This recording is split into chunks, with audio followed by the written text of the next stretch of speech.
राधे राधे। स्वागत है आप लोगों का मेरी क्लास में। आज हम आप लोगों के लिए लेकर आए हैं अलंकार। अलंकार क्या होता है और इसके कितने भेद होते हैं, चलो देखते हैं। पहले अलंकार। अलंकार किन दो शब्दों से मिलकर बना हुआ रहता है? अलंकार दो शब्दों से मिलकर बना हुआ रहता है। कौन कौन से? अलम धन कार से। अलम का अर्थ तो होता है शोभा, जबकि कार का अर्थ क्या होता है? करने वाला, यानी शोभा करने वाला। अलंकार। अलंकार सजावट, श्रृंगार, आभूषण अर्थात जो अलंकृत करे उसे ही क्या कहते हैं? अलंकार कहते हैं। और अलंकार कितने भेद होते हैं? 3 भेद होते हैं। और कौन कौन से? शब्दालंकार, अर्थालंकार और उभय अलंकार। अब आते हैं हम शब्दालंकार से। शब्दालंकार किसे कहते हैं? जहाँ शब्दों के कारण कविता में, किसके कारण? शब्दों के कारण कविता में सौंदर्य या चमत्कार उत्पन्न हो, उसे ही क्या कहते हैं? शब्दालंकार कहते हैं। शब्दालंकार मुख्यतः कितने प्रकार के होते हैं? 4 प्रकार के होते हैं। कौन कौन से होते हैं शब्दालंकार के भेद? पहला है अनुप्रास अलंकार, दूसरा यमक अलंकार, तीसरा श्लेष अलंकार और चौथा वक्रोक्ति अलंकार। आते हैं हम अब अनुप्रास अलंकार में। अब अनुप्रास अलंकार को समझने की एक सबसे बड़ी ट्रिक आप लोगों का हम समझाते हैं। जैसे कि पहले तो इसकी परिभाषा देख लेते हैं। जहां किसी पंक्ति के शब्दों में एक ही वर्ण, कितने? एक ही वर्ण एक से अधिक बार आता है, तो वहां कौन सा अलंकार होता है?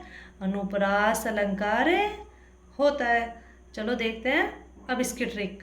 इसमें आ रहा है जैसे उदाहरण पे, तन्नी तनुजा तट तमाल तरोवर बहु छाय। तो इसमें वर्ण कौन सा है? त। ये 1 बार, तनुजा में 2 बार, तट में 3 बार। इसमें शब्द नहीं पूछ रहे हैं, पहले ये बात ध्यान रखना आप, इसमें शब्द नहीं वर्ण पूछ रहे हैं। तो वर्ण तमाल तरोवर, तो ये कितनी बार आ गया है? 1 2 3 4 5। और हमसे क्या पूछा गया था कि जब किसी पंक्ति के शब्दों में एक ही वर्ण एक से अधिक बार आता है, तो वही कौन सा होता है? अनुप्रास अलंकार होता है। तो इसमें कितनी बार आ रहा है? 1 से ज्यादा बार आ रहा है, तो ये कौन सा होता है? अनुप्रास अलंकार होता है।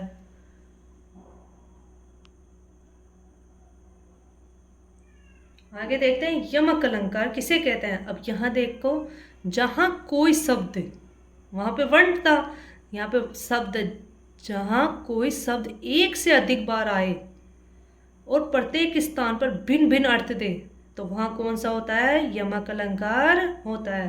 अब यहाँ पर शब्द कनक और कनक कितनी बार आ रहा है? 1 से अधिक बार आ रहा है, और इसका अलग अलग अर्थ निकलता है। जैसे पूरा देखते हैं इसमें, कनक कनकते सो गुनी मादकता अधिकाय, ये खाए बहराए जग, हुए पाए बोराए। तो कनक, एक कनक का अर्थ तो क्या होता है? धतूरा।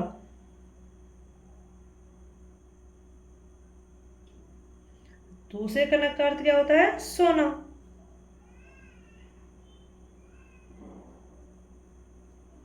ते सो गुनी मादकता दिखाए, इसमें 100 गुना मादकता बताया गया है। एक, जब ये खाए बहराए जग, यानी धतूरा खाने पर तो क्या हो जाता है? व्यक्ति पागल हो जाता है। जबकि उए पाए बोराए, जबकि सोना पाने पर ही व्यक्ति क्या हो जाता है? इसको तो खाने पर व्यक्ति पागल होता है, धतूरा को तो, जबकि सोने को पाने पर ही व्यक्ति क्या हो जाता है? पागल हो जाता है। तो इसका शब्द का 2 अलग अलग भिन्न अर्थ बताया जा रहा है। जैसे कि धतूरा का तो कनक, कनक का धतूरा, और इस कनक का सोना। अगला देखते हैं श्लेष अलंकार।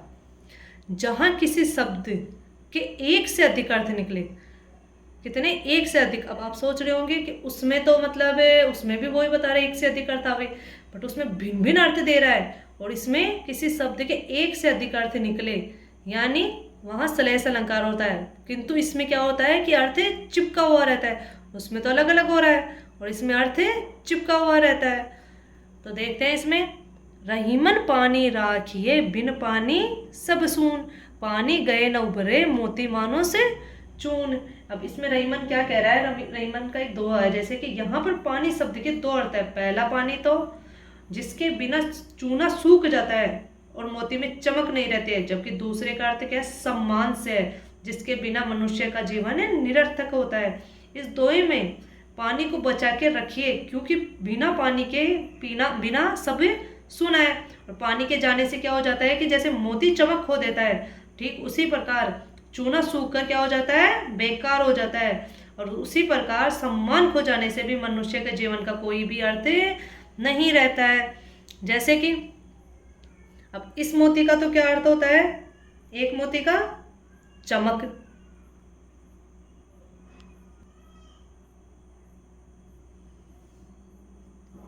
इसका क्या अर्थ होता है, चमक। और इसका मानुष का अर्थ क्या होता है, इज्जत।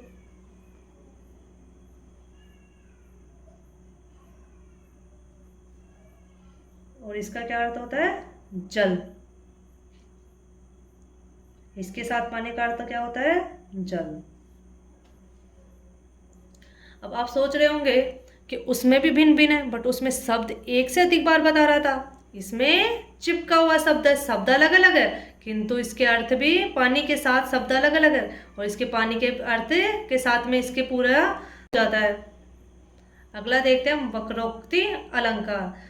जहां बात किसी एक आशय से कही जाए और सुनने वाला उससे भिन्न हो, यानी दूसरा अर्थ लगा दे, वहां कौन सा अलंकार आता है, वक्रोक्ति अलंकार होता है। जैसे कि कौन द्वार पे, राधा मैं हरि, क्या वानर का काम यहाँ। तो राधा पूछती है कि द्वार पर कौन है, तो कृष्ण जी उत्तर देते हैं, हे राधे मैं हरि हूँ। परंतु राधा हरि का अर्थ न समझकर क्या समझ लेती है, वानर समझ लेती है। और व्यंग्यपूर्ण शब्द में कृष्ण को क्या सताते हो, क्या कहते हैं, यहाँ वानर का क्या काम। यानी जब किसी बात का एक आशय कहे जाए और सुनने वाला क्या समझ रहा है, अलग समझ रहा है। वो तो कह रहा है कि कृष्ण मैं हरि, अब राधा क्या समझ लेती है कि वानर, तो इससे क्या हो जाता है कि आशय दूसरा अर्थ निकल जाता है, सुनने वाला दूसरा अर्थ समझ लेता है। तो वहां कौन सा अलंकार आता है, वक्रोक्ति अलंकार आता है। आज की क्लास यही समाप्त होती है। नमस्ते।